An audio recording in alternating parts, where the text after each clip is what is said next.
Hello, it's the 5th of February 2016. Welcome to another episode of the peterwrightsblog.com podcast, brought to you by Peter Wright, your adversity coach, who believes it's not what happens to you in life, it's what you do about it that counts. Today's post is titled Direction, How to Find Your Right Way. Direction is something many people have difficulty separating from goals. I'd struggled with that for many years. Today's post is about direction, and it continues the theme of endurance from the previous blog post, and there's a link to that in this post. One of the easier distinctions between goals and direction might be goals are what we want to do and have.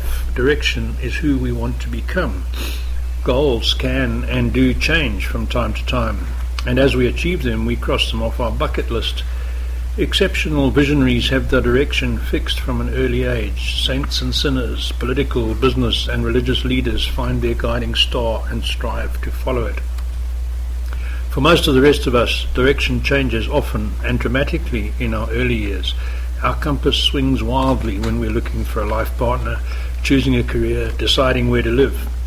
Fortunately, that compass needle steadies in our middle and later years. But sadly, some of our compasses are faulty. The needles point away from the best courses for our lives. It takes a major jolt to our compass to reset it.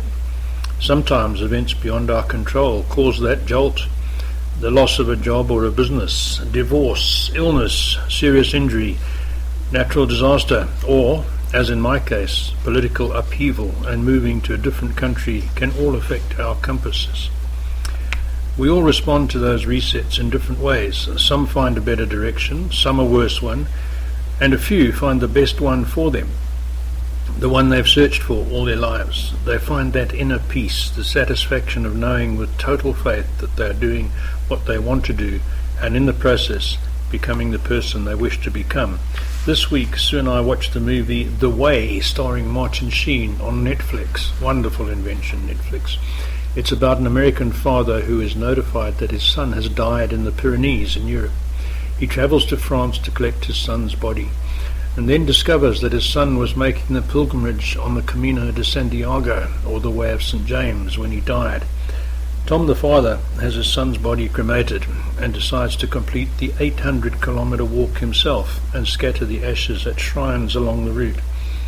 The movie shows how Tom deals with his grief, how he's transformed by the people he meets along the way, and the endurance he develops from days of physical exertion.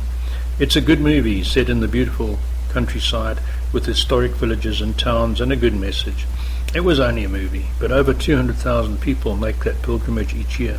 A huge test of endurance for most, and a time for thinking about one's direction without electronic devices and all the distractions of modern life. As one reviewer wrote, it makes you want to do it yourself. That's how it affected us. It's difficult for us to be away for 6 weeks to do the whole route. But there's a shorter route from Portugal that includes the last 100 kilometers, which is the minimum requirement for completing the pilgrimage. It's on our bucket list for 2017. It was a good metaphor for finding direction in your life. Fortunately, most of us do not have to experience the death of a son to change our direction. We can do it by changing our attitudes, by deciding how to respond to life's disappointments, challenges, adversities, by changing our thoughts and habits, examining our beliefs, asking if they still serve us. Do they allow us to check our compass? Are we strong enough to reset it when needed? Are you going in the right direction for you? Leave a comment.